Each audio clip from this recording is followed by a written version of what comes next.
What is good, 7th graders? For the next standard that we're working on, we need to understand corresponding parts. So if we look at these two figures, we need to figure out which pieces of them are corresponding. And what corresponding means, if I look at this side right here, HI, if I overlapped these shapes, which side would this be laying on top of? Okay, it would be the exact same length in this shape over here. Okay, and what I can do to figure out where that would go is I'm going to look at my angles. I have 61 degrees and 119 degrees. So H and I goes from 119 to 61.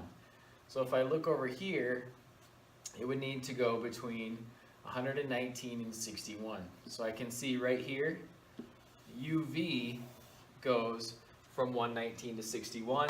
So I would call those two sides corresponding. Okay? Then I could look at this side here, IJ goes from 61 to 119.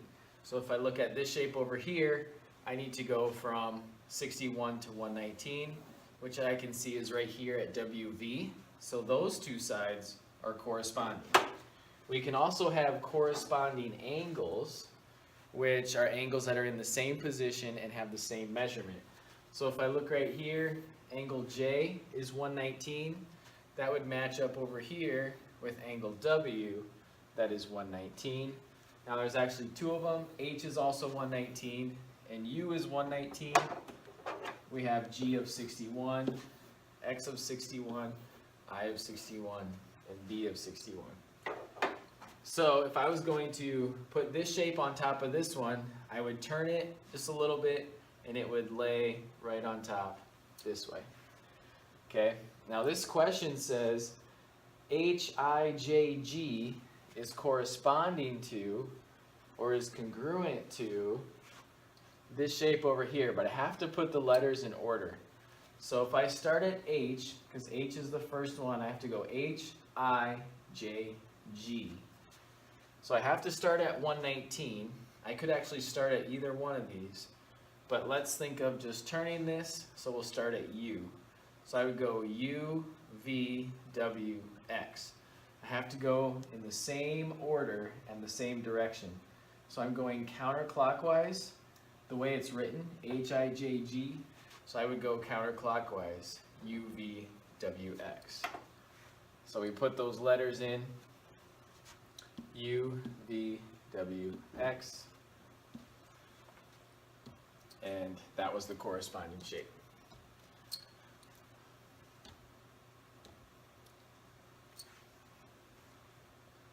Okay, this little symbol here means triangle.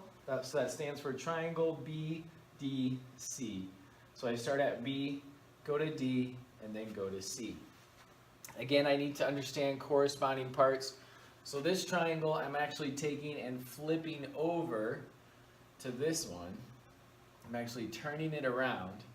So if I go from B, the angle of 25, is going to correspond to angle G of 25 up here. Kind of flipping it over.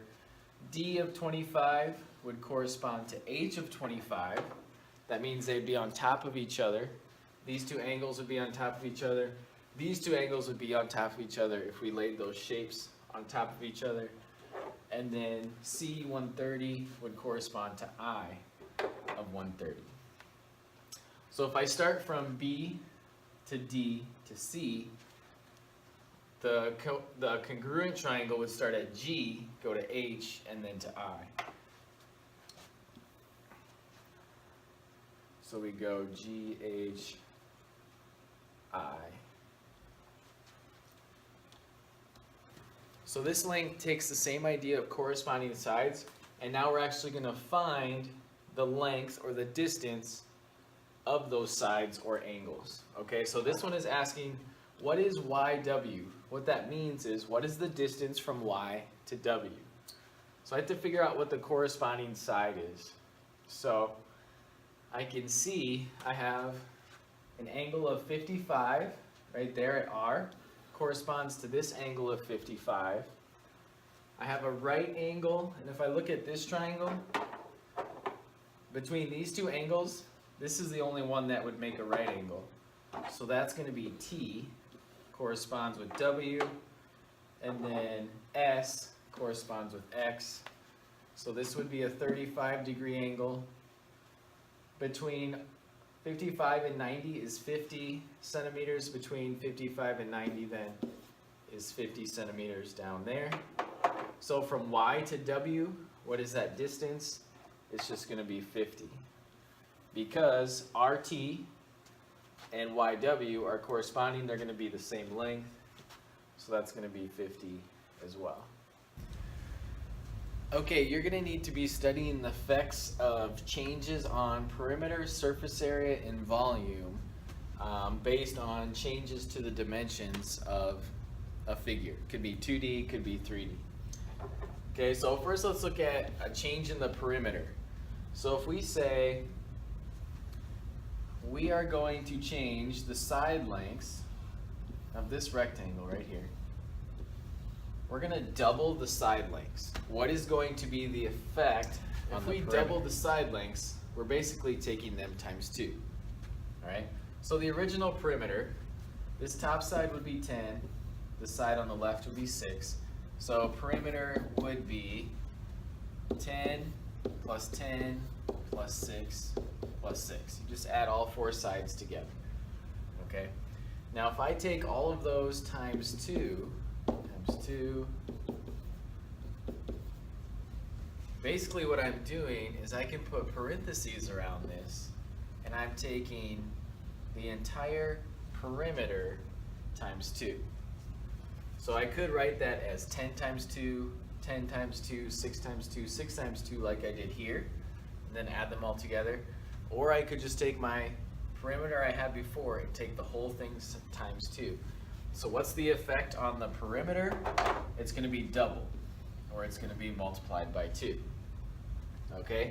Another thing they might ask you, they might say, the side lengths are tripled, what's the effect on the perimeter? Okay? And if the side lengths are tripled, then you're taking all the lengths of the sides times 3. So then the perimeter would be tripled. Okay? So whatever you do to the side lengths is going to be the effect on Now when I look at the change in the surface area, it's a little bit different, because with area you multiply the length and the width rather than adding all 4 sides together. So let's say we're going to double the side lengths again. What is the effect on the area? Okay, we're still looking at this rectangle right here. Doubling the side lengths, what's the change in the area? Well, let's find the original area. Original area is 10 times 6, which is 60. If I double those side lengths, then I would have the new area would be 20 times 12, which is 240. How much bigger is 240 than 60? It's 4 times bigger. Okay? So it multiplied by 4. When we double the side lengths and we're finding area, we actually quadrupled the surface area, or the area. Okay, now surface area is actually finding the area of all the faces, or all the sides of this prism, and then adding them together. But we can find out what the effect is going to be just by doing one side and figuring out how much bigger it is. Okay? The reason that it's 4 times bigger is because we actually did 2 times 10 times 2 times 6. So the 10 and the 6 come from the side lengths. The 2's that we have in here come from doubling the side lengths. So actually, if we take this 2 and this 2, what we actually did, 10 times 6, the original area, times 4. Because since it's all multiplication, we can combine those two together and figure out, okay, what we actually did from the original side lengths is multiplied them by 4. And that's why the area is 4 times bigger than it was originally. So let's take another example. If I did times 4, if I quadrupled the side lengths and then found the effect on the surface area, the effect would be not 4 times bigger, the effect would be 4 times 4 bigger, or 16 times bigger, okay? Because we're multiplying, we're not just adding, okay? And then volume, to find the change on the volume. Now volume of a rectangular prism, you have to do length times width times height. You have to use all 3 dimensions. Okay, so this original, the volume of the original prism would be 6 times 10 times 6. Okay, now we could figure out what that is and then multiply these sides times, let's say we're going to double it, multiply all those sides times 2, and then figure out the new volume and then figure out how much bigger it is. Or we can do the same thing we did up here to figure out, well, what are we really multiplying everything by? So our volume, we're multiplying, if we're doubling the side lengths, what effect is it going to have on the volume? Well, we're doing 6 times 2, because we're doubling that. We're multiplying that by 10 times 2, because we're doubling that. And we're multiplying that by 6 times 2 again, because we're multiplying the height as well. So what did we really multiply that whole side by? 2 times 2 times 2, which is 8. So actually, the new volume is going to be 8 times bigger than the original volume, because we're multiplying by 3 separate times. Okay? You're going to have a link that asks you to do those same things. Now you can actually figure out the original volume and the new volume and then compare, see how much bigger, or find the original surface area, the new surface area, and compare and see how much bigger the new one is than the original. Or you can write it out like this and figure out, okay, what are we multiplying the area by, or the volume by, to figure out how much bigger. Okay, for the last 2 links on G1, you're going to have to be using proportions again. Remember how to set those up, how to solve those with labels when you're setting it up, cross multiply, divide to solve. That's all going to be really important. And actually a lot of them will probably use 2 proportions when setting those up. Okay? So remember your labels and remember how to cross multiply and divide. All right, take a look at the example video and Gabe will show you a few examples. Thanks.